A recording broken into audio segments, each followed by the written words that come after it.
Cerita tresno iki rasane mung kaya ngimpi.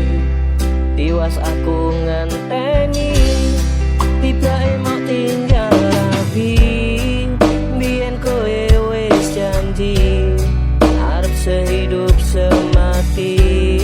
Nanti kerja awan bengi golek pondok gawe rapi.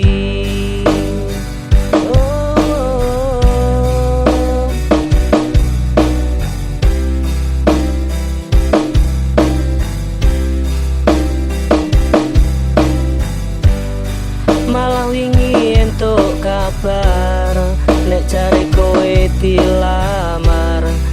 Aku kaget nganti tepar, dasar cewek kurang ajar. Jane aku ora lilo kowe dirapi wong liya, tapi tetep tak dongakno bojomu andang bongko.